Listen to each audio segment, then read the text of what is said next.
Hi everyone, and welcome back to the Southerners Northern Gardens. So it's the most wonderful time of the year. That's right, we're starting our tomatoes today. I am super excited. I spent all weekend outside in the yard and I'm sore today. I still have things to clean up. I didn't get through all my roses. I actually pricked myself pretty bad in one of the videos trimming that last rose, and so I called it a day and my finger is still hurting. So we are going to spend today getting tomatoes started and some annuals. So this is going to be a two-part video. The first video is going to be on the tomato varieties. I did go over these in early January in my long extensive video about everything I was planting this year, but I just want to go over these varieties again very briefly, because one of the priorities for me this year was cutting down on the number of tomatoes I grow. In the past, and especially last year, I just grew a ton and there were way more than I needed. And so I had a lot of fruit that I couldn't get to because I was so busy in my ornamental garden last year that it just rotted on the vine or it got eaten up by bugs. And so we're focusing this year on paring down. So I typically plant a whole tray, and last year I planted a whole tray, and other than giving away a couple, I planted all of them in my garden. And so I'm going to plant two of each variety with the exception of one, and I'll tell you which one that one is. I got my packets together, so this is my March 1st set. It's March 6th today, Sunday, March 6th, and so we're going to go through and I'm going to talk to you about the varieties that I have. So a lot of these varieties, if you watch Jess from Roots and Refuge Farm, you'll recognize them because I purchased these 4 years or so ago when I started watching her channel, and they are great varieties. So Dr. Wyche's or Dr. Wyche's can be pronounced both ways potentially. I'm not going to die on that hill, but it's a beautiful yellow tomato that I like to use fresh, or sometimes I will like cut it up for breakfast and eat it with a little salt and pepper. Really, really delicious. Yellow variety tomatoes are not my favorite. I typically like an acidic tomato. This one is very mellow, so if you have issues with acidic tomatoes, give this one a try. I'm growing the typical Roma and 𝗤𝗏𝗏𝗘𝗢, and so 𝗤𝗏𝗏𝗘𝗢 is one I've grown previously. It is very similar to a Roma, but I really like its production. I believe 𝗤𝗏𝗏𝗘𝗢 is a indeterminate tomato. I'm not sure, but Roma is certainly a determinate tomato. So indeterminate tomatoes will continually produce fruit throughout the season and continue to grow. Determinate tomatoes reach a certain size, set all their fruit, and have all their fruit pretty much at once. And so the Roma produces a load of fruit all at once, and the 𝗤𝗏𝗏𝗘𝗢 for me has tended to produce a little more over time, so greater variation, so I don't have a bunch of tomatoes at once to use, which is what I prefer to use it that way. So 𝗤𝗏𝗏𝗘𝗢 is a really great one, similar shape, similarly sized, grows similarly as well. I have one from Proven Winners that I grew last year called Garden Treasure. It is just like a beefsteak type tomato that produces very like similar fruit. It's tasty, nothing too special about it, but it has performed pretty well for me last year. I'm trying a free seed variety I got from Baker Creek called Thornburg's Terra Cotta.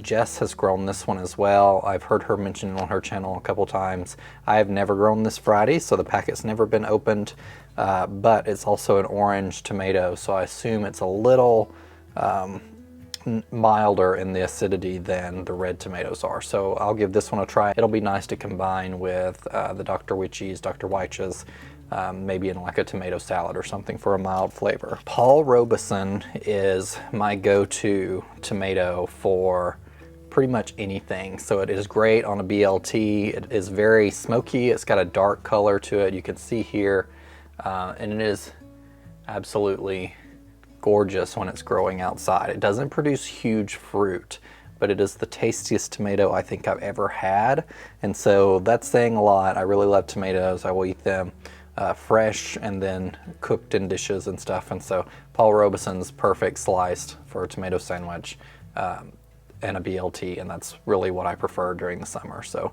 definitely pairs well with bacon if you're into that. And then the only cherry variety that I grow these days is blueberry cherry. This is one from Wild Boar Farms.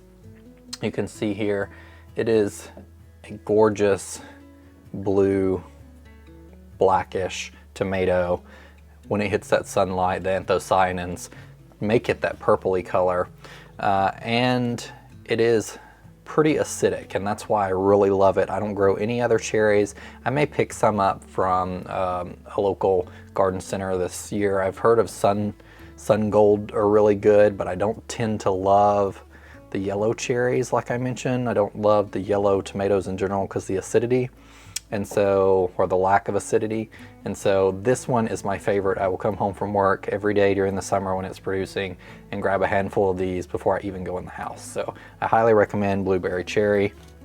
I've never grown blue goldberry, which is similar, or berries and cream, I think it's called.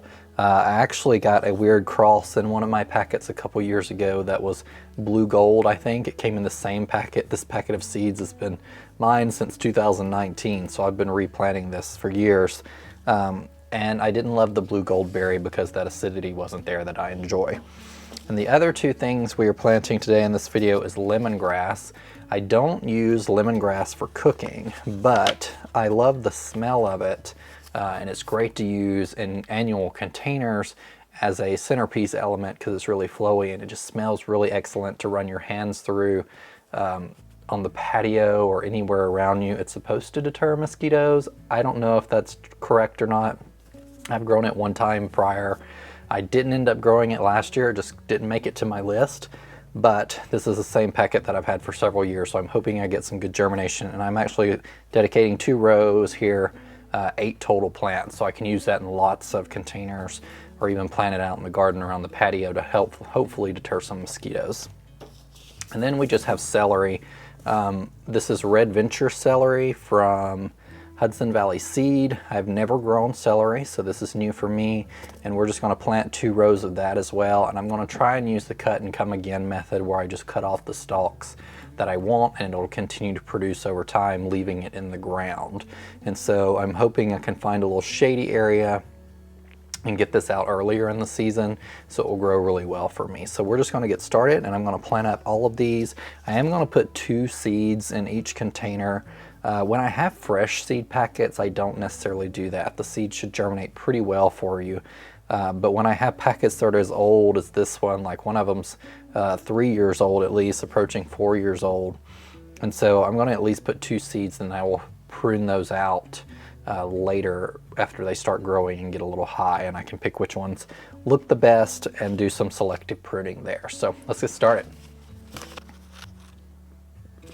If you're a small gardener like me, seed packets will last you a really long time if you take really good care and keep the seeds cool. You don't have to put them in the refrigerator, but if you have a basement, keep them in there, the bottom of a closet, away from light, and they will do really, really well and last a really long time for you.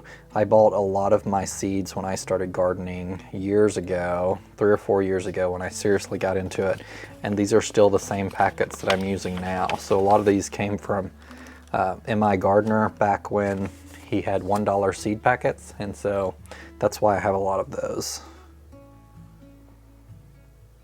If you're interested in the seed starting mix that I have here, we do have 2 parts cocoa core, 1 part perlite, and 1 part vermiculite. That gives some loftiness to the soil to allow the seeds roots to penetrate really well and get you a good root system before you get it out into the garden. So I've mixed that soil mix in a previous video when I was planting my geraniums in January, and I always add the mosquito bits because it's organic. It's BT, Bacillus thuringiensis, and it helps control a little fungus gnat larva if I have any issues with fungus gnats. It's a preventative for me that I add to all my seed starting mix. You don't have to add a lot of it, but it's super handy and worth it to me to not have to worry about fungus gnats as much. So we have the lemongrass here. Lemongrass seeds are really, really fine. We are going to just kind of scatter them. These seed packets, so many seeds in here I've been using for years, and I'll probably be able to use these next year. I try to place, even though I'm putting more than 1 seed in here, I try to put them towards the center because I don't want the seed growing off center and compromising its growth in the tray itself. And so even though I'm putting 2 seeds, they're usually fairly close to the center instead of in the corners or anything like that.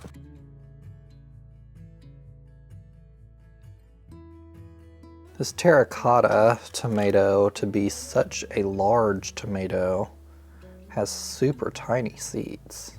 All right, we're gonna do celery as well. Celery also is very tiny seeds, so you have to be careful.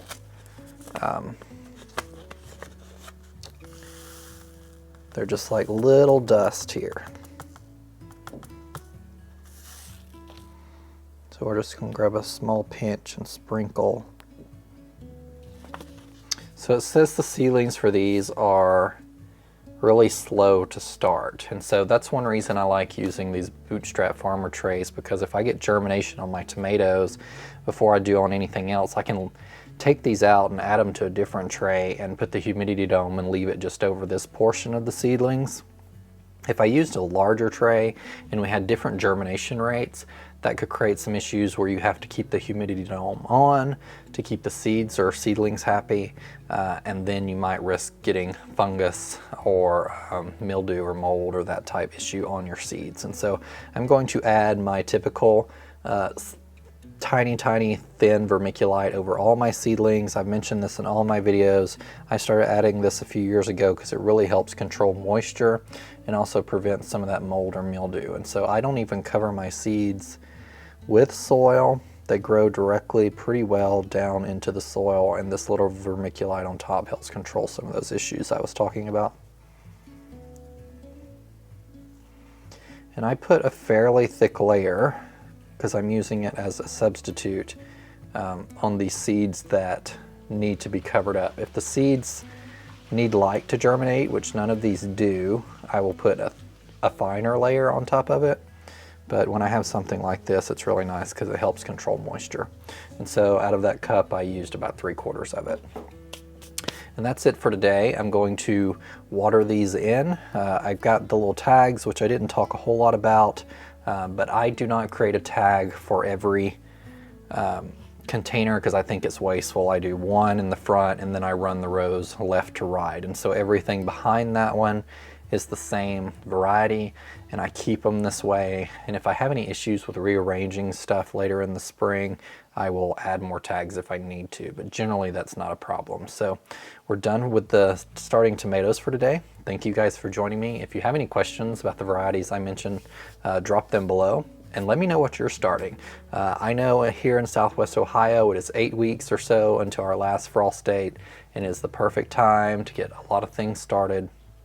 And I am really excited about spring. I spent yesterday outside and it was beautiful. And so we're just excited to finally see another spring season coming around here. So thank you guys for joining me. And remember, in a world full of hate, be a light. Take care, everyone. Bye.